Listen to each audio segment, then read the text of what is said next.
آج ویو 360 میں اسرائیل کے رفح میں زمینی کارروائی کے منصوبے پر عالمی برادری کی تشویش۔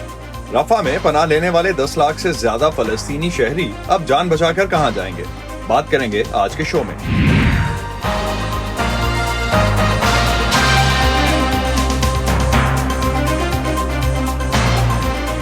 وائس آف امریکہ کے واشنگٹن اسٹوڈیوز میں آپ سب کو خوش آمدید۔ آپ دیکھ رہے ہیں پروگرام ویو 360 اور میں ہوں اسد اللہ خالد۔ کل جب اسرائیل نے غزہ کے جنوب میں اور مصری سرحد کے ساتھ رفح کو نشانہ بنانا شروع کیا تو امریکہ، برطانیہ اور جرمنی سمیت اقوام متحدہ نے اسرائیل سے اپیل کی کہ غزہ کی پٹی کے جنوبی علاقے اور رفح میں پناہ لینے والے تقریباً 15 لاکھ فلسطینیوں کو تحفظ دیے بغیر کوئی زمینی کارروائی نہ کرے۔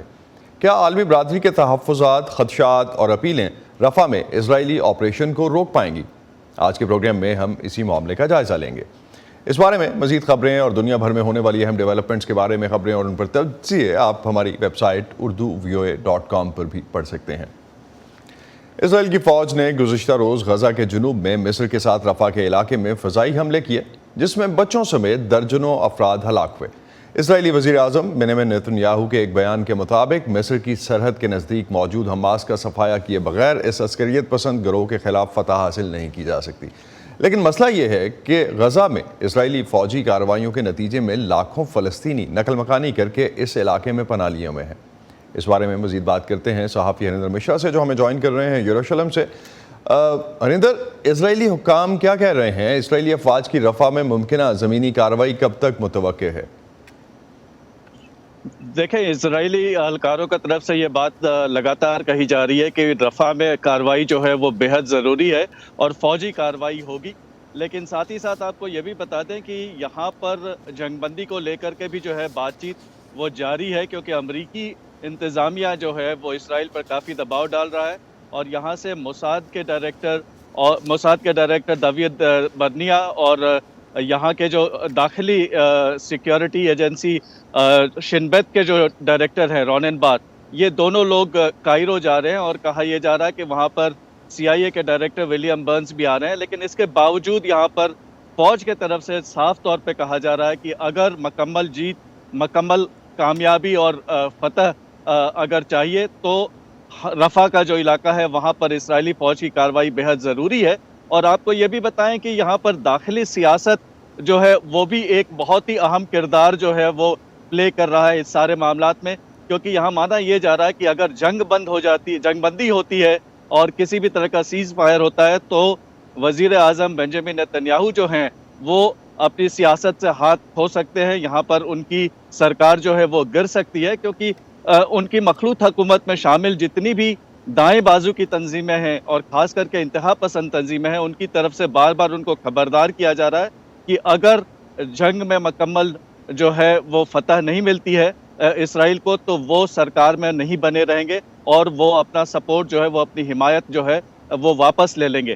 تو ایسے میں داخلی سیاست کا بھی بہت بڑا رول ادھر جو ہے دیکھا جا رہا ہے، ساتھ ہی ساتھ امریکہ کی بھی داخلی سیاست جو ہے اس کا بھی اثر کافی کچھ یہاں کے فیصلوں پر دیکھا جا رہا ہے، کیونکہ بائیڈن جو ہے ان کے طرف سے لگاتار دباؤ اس بات کو لے کر کے دی جا رہی ہے، دباؤ ان کی اور سے بڑھ رہا ہے، کیونکہ امریکہ میں کہا جا رہا ہے کہ ان کے لیے جو حمایت ہے وہ کافی کم ہوتی جا رہی ہے، ان کی مقبولیت گر رہی ہے، اور ایسے میں اس جنگ کو لے کر کے اور اس جنگ کو لے کر کے جس طرح سے انہوں نے بغیر کسی شرط کے اسرائیل کی حمایت شروع میں کی ہے اس کو لے کر کے امریکہ میں کافی ناراضگی ہے، لوگوں میں غصہ ہے۔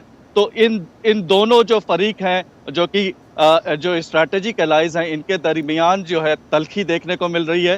پہلی بار یہ بھی دیکھنے کو مل رہا ہے کہ امریکی جو قیادت ہے وہ کھل کر کے اسرائیلی قیادت کے خلاف باتیں کرتی ہوئی نظر آ رہی ہے اور بائیڈن جو ہے وہ خبردار کر رہے ہیں۔ ایک چیز امریکی انتظامیہ جس طرح آپ بھی ذکر کر رہے ہیں کہ ان کی طرف سے اب کھل کے تنقید ہونا شروع ہوئی ہے، برطانیہ اور جرمنی کی طرف سے اسرائیل پر زور ڈالا جا رہا ہے کہ وہ رفح میں کارروائی نہ کرے۔ آپ نے ابھی کہا کہ اسرائیلی فوج جو ہے اس کا کہنا یہ ہے کہ اگر یہ کارروائی نہیں ہوتی تو مکمل جیت جو ہے وہ ممکن نہیں ہے۔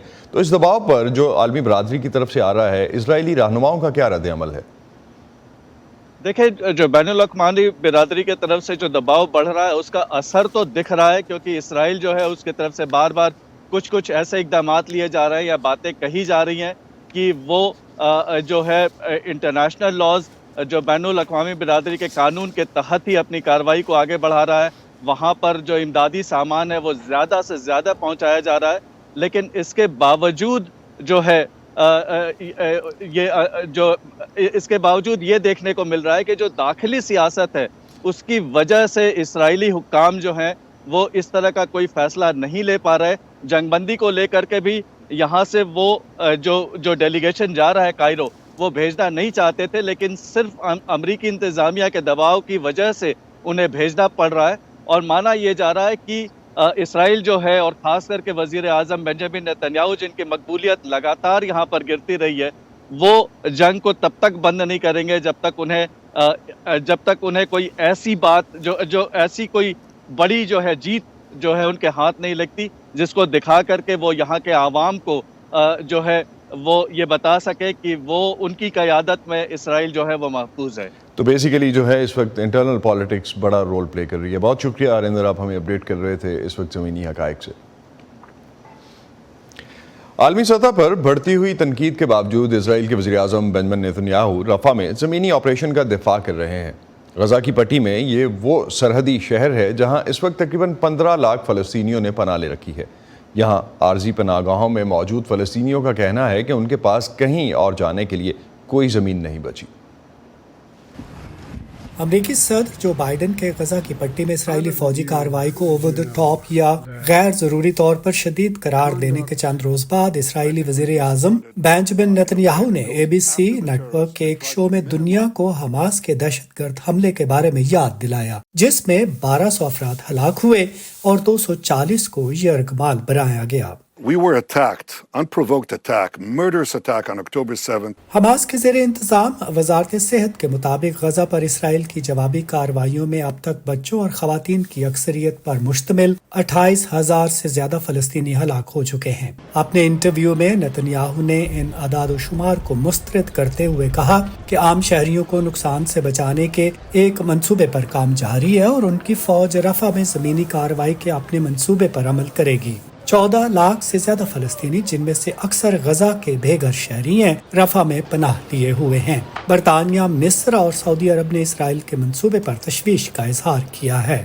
جو لوگ کہتے ہیں کہ ہمیں کسی بھی حالت میں رفح میں داخل نہیں ہونا چاہیے, وہ بنیادی طور پر ہمیں جنگ ہارنے کے لیے اور حماس کو وہی چھوڑنے کے لیے کہہ رہے ہیں. اور حماس نے 7 اکتوبر جیسے قتل عام بار بار کرنے کا وعدہ کیا ہے. پورے خاندان رفح میں خیموں میں رہتے ہیں اور وہ کہتے ہیں کہ ان کے پاس کہیں اور جانے کے لیے جگہ نہیں ہے. اگر مزید نقل مکانی ہوگی تو میں یہاں سے حرکت نہیں کروں گی. میں ایک طرف سے مصری سرحد پر ہوں اور دوسری طرف سے رفح کے مشرق میں کہیں نہیں جا سکتی. ادھر تل ابیب میں ابھی بھی حماس کی قید میں موجود یرغمالوں کی رہائی کا مطالبہ کرنے والے اسرائیلی مظاہرین نے ہفتے کے روز ایک شاہراہ کو بند کر دیا. ہم آج یہاں ہیں سب کو یہ بتانے کے لیے کہ جو کچھ ہو رہا ہے اس سے ہم بہت تنگ آ چکے ہیں, اور ہم جانتے ہیں کہ لوگ ہمارے ساتھ ہیں, لیکن ہمیں نہیں لگتا کہ حکومت ہمارے ساتھ ہے, اور اب وقت آ گیا ہے کہ وہ کچھ کرے. نیتنیاہو سے ABC پر پوچھا گیا کہ کیا وہ جانتے ہیں کہ تقریباً 132 یرغمالوں میں سے کتنے ابھی تک زندہ ہیں. میرے خیال میں اتنے ہیں کہ جس قسم کی کوششیں ہم کر رہے ہیں وہ جائز بنتی ہیں, اور ہم ان تمام لوگوں کو واپس لانے کی پوری کوشش کریں گے جو زندہ ہیں, اور صاف بات ہے مردوں کی لاشیں بھی. ان کے اندازے کے مطابق حماس پر اسرائیلی فوجی دباؤ 110 یرغمالوں کی رہائی میں ایک اہم عنصر تھا. انہوں نے ایک بار پھر اس عزم کا اظہار کیا, فتح اب قریب ہے. ویرونیکا بالدیراس اگلیسیس کے ساتھ Nadeem Yaqoob, voice of America.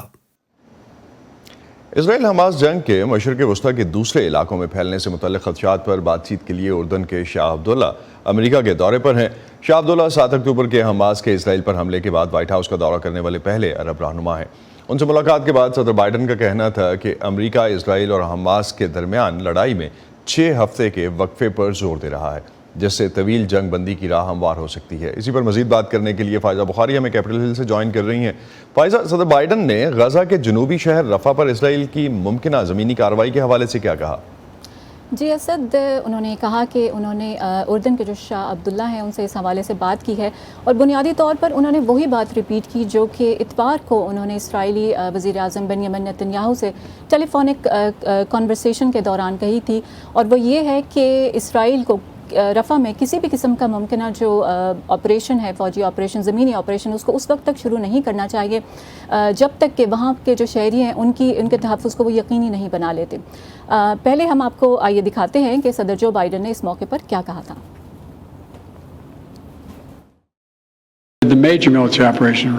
Rafah میں بڑا فوجی آپریشن کسی قابل اعتماد منصوبے کے بغیر آگے نہیں بڑھنا چاہیے۔ ایک ایسا قابل اعتبار منصوبہ جس سے وہاں پناہ لینے والے 10 لاکھ سے زائد افراد کی حفاظت اور مدد کو یقینی بنایا جائے۔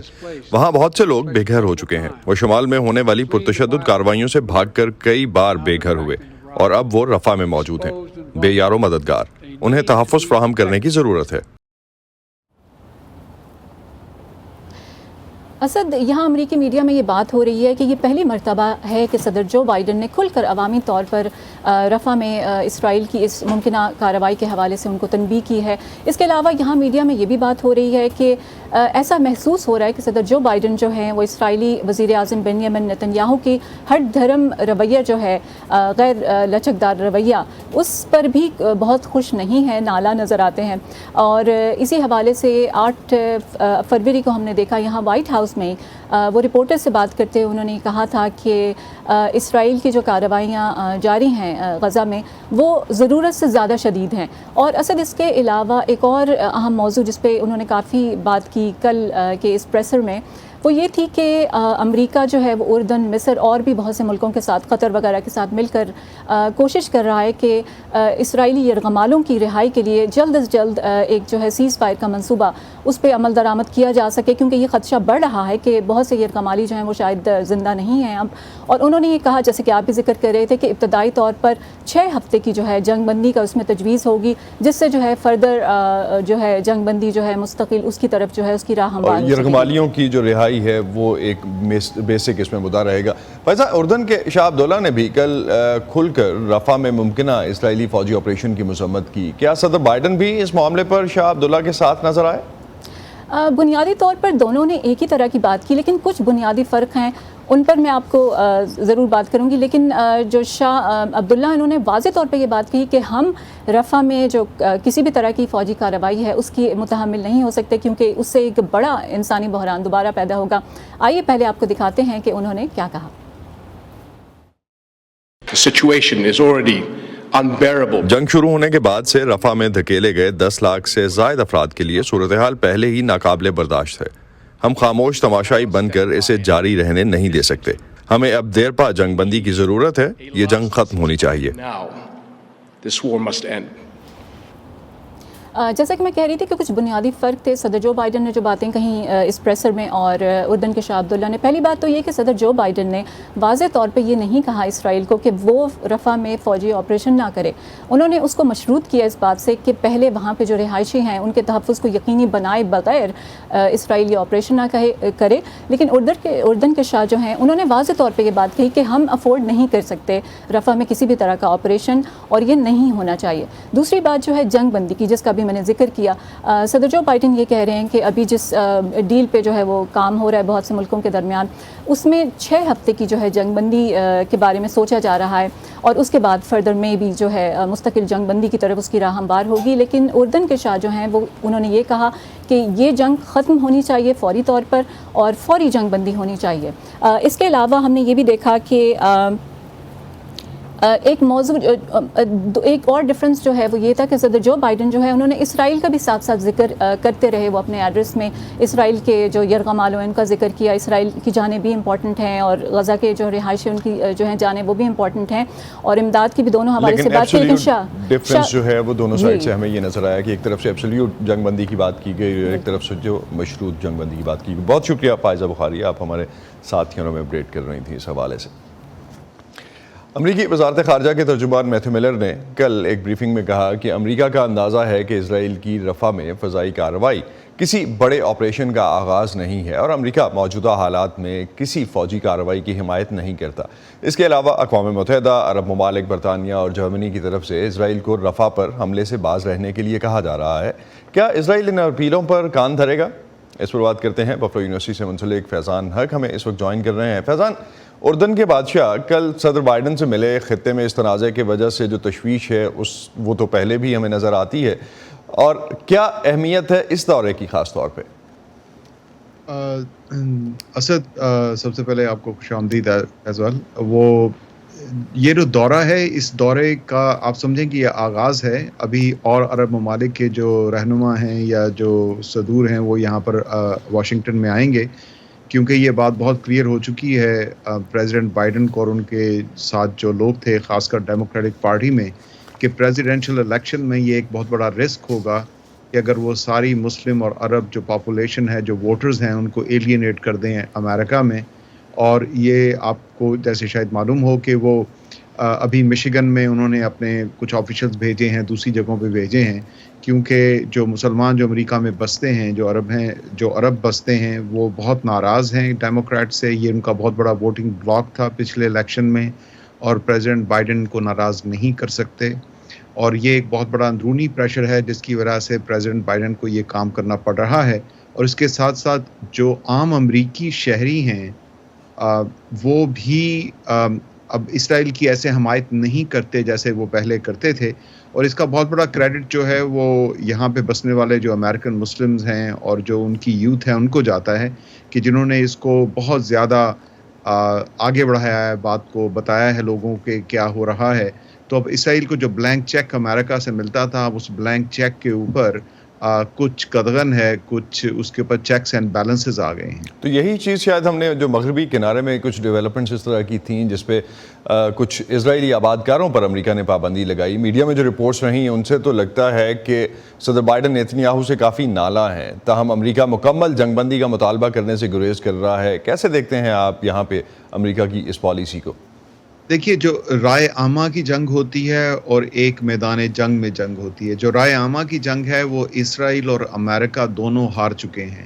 امریکہ نہیں چاہتا کہ وہ جو کچھ بھی اس نے اپنی رپور یا جو بھی باہمی تعلقات جو اس نے بنائے تھے، اور اس پہ بلینز آف ڈالرز جو ہیں وہ خرچ ہوئے ہیں، جو پچھلے 10 سالوں میں کوشش تھی کہ سعودی عرب، یونائٹڈ عرب ایمریٹس اور دوسرے جو خلیجی ممالک ہیں ان کے ساتھ اسرائیل کی جو تعلقات ہیں ان کو ہموار کیا جائے، وہ تمام زیرو ہو چکا ہے۔ وہ تمام محنت جو ہے وہ ضائع ہونے کا خدشہ ہے۔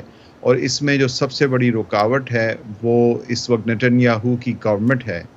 اور ان کا یہ خیال ہے، نتنیاہو جو ہیں وہ اس دور سے تعلق رکھتے ہیں 80 اور 90 کی دہائی سے، کہ جہاں قوت کا اظہار اور قوت کے ذریعے چیزیں لے لینے کی وجہ سے آپ بہت پاپولر ہوتے تھے۔ اس وقت جو اندرونی پریشر ہے اسرائیل جیسے ملک میں، اور آپ کو جیسے معلوم ہوگا کہ امریکن وائس، جوش وائس فار پیس جو ہے، اس نے جو آرگنائزیشن ہے اس نے فلسطینی اور عربوں کا ساتھ دینے کا فیصلہ کیا ہے، اور اس طرح ایک کاؤنٹر فورس تیار ہو گئی ہے یا پریشر تیار ہو گیا ہے جس کا سہارا لینا چاہ رہے ہیں پریزیڈنٹ بائیڈن۔ اور ابھی میرا اپنا یہ خیال ہے، میں غلط بھی ہو سکتا ہوں، لیکن میرا اپنا یہ خیال ہے کہ خلیجی ممالک میں آپ دیکھیں گے کہ اب جو عرب ممالک جو پہلے بڑی دبی زبان میں اسرائیل کا ذکر کرتے تھے امریکن پریشر کی وجہ سے، اب وہ کھل کے بات کریں گے، کیونکہ وہاں بھی جیسے پاکستان ہے، دوسری جگہوں پہ ہے، اندرونی پریشر ہے، لوگ ناراض ہیں۔ تو وہی پریشر جو ہے ہمیں ریفلیکٹ کرتا نظر آتا ہے۔ فیضان، عالمی برادری اور اسرائیل کے اتحادیوں کی جانب سے بھی اگر ہم دیکھتے ہیں تو نیتنیاہو پہ دباؤ ڈالا جا رہا ہے۔ ابھی کچھ دیر پہلے ہماری اسرائیل میں بات ہو رہی تھی اور وہاں سے یہ بتایا جا رہا تھا کہ لوکل پالیٹکس جو ہے، جو ڈومیسٹک پالیٹکس ہے اسرائیل کی، وہ بھی رول پلے کر رہی ہے۔ تو رفح پر حملوں سے اگر باز رہنے کے لیے کہا جا رہا ہے نیتنیاہو کو، تو فلسطینیوں کے لیے اس پورے معاملے میں کیا خطرات ہیں اور عالمی برادری کو کیوں تشویش ہے اس میں؟ دیکھیے، جو مڈل ایسٹ ہے وہ کیسا خطہ ہے، تمام جنگیں وہیں سے شروع ہوتی ہیں۔ کسی زمانے میں سب جنگیں فرانس سے شروع ہوا کرتی تھیں، لیکن اب مڈل ایسٹ سے شروع ہوتی ہیں، اور وہ ابھی بھی توانائی کا بہت بڑا منبع ہے پوری دنیا کے لیے۔ اگرچہ کہ امریکہ کا انحصار اس پہ کم ہو چکا ہے، لیکن چین، ہندوستان اور برازیل، ہندوستان اور دوسرے جو بڑے ممالک ہیں جو کہ بڑھتے ممالک ہیں جیسے پاکستان ہے، ہمارا انحصار جو ہے توانائی کا اور تیل کا وہ مڈل ایسٹ پر ہے. اگر مڈل ایسٹ جاتا ہے وہ جنگ کی لپیٹ میں آتا ہے تو سارا خطہ اس سے متاثر ہوتا ہے, پوری دنیا کی اکانومی اس سے متاثر ہوتی ہے. بہت بہت شکریہ فیضان, آپ ہمیں اس حوالے سے بات کر رہے تھے ہمارے ساتھ اور تجزیہ دے رہے تھے اپنا کہ کیا سچویشن اس وقت بنتی نظر آتی ہے, اور خاص طور پہ جو عالمی دباؤ ہے وہ کس طرح سے اسرائیل کو شاید اس جنگ میں آگے بڑھنے سے روک سکتا ہے. بہت شکریہ آپ کا. بہت شکریہ, تھینک یو. ماہرین کا ماننا ہے کہ اسرائیل اور حماس کی جنگ حالیہ تاریخ میں میڈیا کے لیے خطرناک ترین تنازع ہے. غزہ میں صحافیوں کا کہنا ہے کہ جس تعداد میں ان کے ساتھی ہلاک ہو رہے ہیں اس کی وجہ سے ان کی ہر رپورٹ اہم ہے, لیکن خود صحافیوں کی اموات میں اضافے اور جنگ کے پھیلنے کے ساتھ ان کی خبریں دینے کی صلاحیت تیزی سے کم ہوتی جا رہی ہے. وائس آف امریکہ کی یہ رپورٹ غزہ کے علاقے رفح میں صحافیوں کے لیے خطرات کا احاطہ کرتی ہے. غزہ کے اندر بہت سے صحافی اب یہاں مصر کی سرحد کے قریب رفح میں رہ رہے ہیں, جہاں اکتوبر میں جنگ شروع ہونے کے بعد سے آبادی میں 5 گنا سے زیادہ اضافہ ہوا ہے. ایسے میں جبکہ اسرائیلی افواج جنوب میں رفح کی جانب پیش قدمی کر رہی ہیں, غزہ کے باشندوں کی اپنی جانیں بچانے کے لیے اسی شہر کی طرف نقل مکانی جاری ہے. یہاں کام کرنے والے صحافی کہتے ہیں کہ اگرچہ ان کی کوئی بھی کہانی آخری ہو سکتی ہے, لیکن اسی طرح سے ان کا کسی بھی کام کے لیے باہر نکلنا, کھانے یا ایندھن کی تلاش کے لیے بازار تک کا سفر, لاپتہ زخمی یا مردہ عزیزوں کی تلاش کے لیے ہسپتال جانا, یا یہاں تک کہ ہر رات بستر پر جانا بھی آخری بار ہو سکتا ہے. غزہ کی صورتحال بہت مشکل ہے اور غزہ پر رپورٹنگ بھی بہت مشکل ہے. نشریات کے لیے کسی بھی خبر یا تصویر کو رپورٹ کرنے والا کوئی بھی شخص مارا جا سکتا ہے. 4 ماہ سے زیادہ جاری جنگ میں مارے جانے والے صحافیوں کی تعداد اس بات پر منحصر ہے کہ گنتی کون کر رہا ہے, لیکن تمام اندازے بتاتے ہیں کہ صحافیوں کی ہلاکتوں کی تعداد حالیہ تاریخ میں کسی بھی دوسری جنگ سے زیادہ ہے. صحافیوں کے تحفظ کے لیے کام کرنے والے عالمی ادارے کمیٹی ٹو پروٹیکٹ جرنلسٹ نے 85 اموات کی اطلاع دی ہے, جبکہ اقوام متحدہ کا اندازہ 122 ہے. غزہ کے اندر صحافیوں کا کہنا ہے کہ آخری بار جب کسی نے بھی اعداد و شمار شائع کیے تھے تب سے یہ تعداد بڑھ کر 130 ہو گئی ہے. معتصم کا کہنا ہے کہ غزہ سے رپورٹنگ میں بڑھتی ہوئی دشواریوں نے قابل اشاعت چھوٹی سے چھوٹی معلومات کو بھی انتہائی ضروری بنا دیا ہے تاکہ دنیا جنگ کو غزہ کے لوگوں کے نقطۂ نظر سے سمجھ سکے. صحافیوں پر پابندیاں لگا کر اور ان کی ذہنی طاقت کو کم کر کے وہ صحافیوں کو پیشہ ورانہ طور پر خبریں دینے سے روک سکتے ہیں, لیکن جب وہ ایک صحافی کو مارتے ہیں تو اس سے کہانی اور سچائی مسلسل پیش کرنے کا ہمارا عزم اور بھی بڑھ جاتا ہے. اسرائیلی حکومت نے بین الاقوامی پریس کے غزہ میں داخلے پر پابندی لگا دی ہے, اور دسمبر میں یروشلم میں فورن پریس ایسوسی ایشن نے اسرائیلی سپریم کورٹ میں درخواست دی تھی کہ اسے سخت کنٹرول شدہ فوجی دوروں سے ہٹ کر غزہ میں رسائی دی جائے. عدالت نے درخواست مسترد کرتے ہوئے کہا کہ اس سے اسرائیلی دفاعی افواج پر غیر ضروری بوجھ پڑے گا. غزہ کے اندر صحافیوں کا کہنا ہے کہ ان کی خبریں دینے کی صلاحیت تیزی سے کم ہوتی جا رہی ہے. یہ صحافیوں پوری کمیونٹی کے خلاف ہر سمت سے جنگ ہے. اسرائیلی قابض افواج اپنے حملے کے ایک حصے کے طور پر اکثر مواصلاتی رابطہ منقطع کرتی ہیں, جس سے ہماری شمال میں ان محدود مقامات سے معلومات حاصل کرنے کی صلاحیت اور بھی کم ہو جاتی ہے جہاں سے ہمیں بھاگنے پر مجبور کیا گیا تھا. تاہم اس دعوے کو انسانی حقوق کی بین الاقوامی تنظیمیں اور فلسطینی صحافی مسترد کرتے ہیں. حیدر مرڈاک کے ساتھ Saba Shakhan, voice of America. Israel Hamas جنگ میں جنگ بندی کے حوالے سے آج مصر کے شہر قاہرہ میں مذاکرات ہو رہے ہیں, جس میں امریکہ, قطر اور اسرائیل کی جو ہے نمائندگی شامل ہے, جس میں حماس کے نمائندے بھی شامل ہیں. اس حوالے سے کیا اپڈیٹس آئیں گے وہ بھی ہم آنے والے پروگرامز میں آپ کے لیے شامل کرتے رہیں گے. آج کا پروگرام اسی پہ ختم کرتے ہیں. اسٹے سیف, اور پاکستان اور خطے سمیت دنیا بھر کی اہم خبروں اور دلچسپ معلومات کے لیے آپ آ سکتے ہیں ہماری ویب سائٹ urdu.voa.com پر. یہ سارا کانٹینٹ آپ کو ملے گا ہمارے سوشل میڈیا پلیٹ فارمز پر بھی, facebook.com/VOA Urdu, یوٹیوب پر ہمارا چینل ہے VOA Urdu کے نام سے, اور ایکس اور انسٹاگرام پر ہمارا ہینڈل ہے @VOA Urdu. اب تک کے لیے اتنا ہی. اسد اللہ خالد کو اجازت دیجیے. خدا حافظ.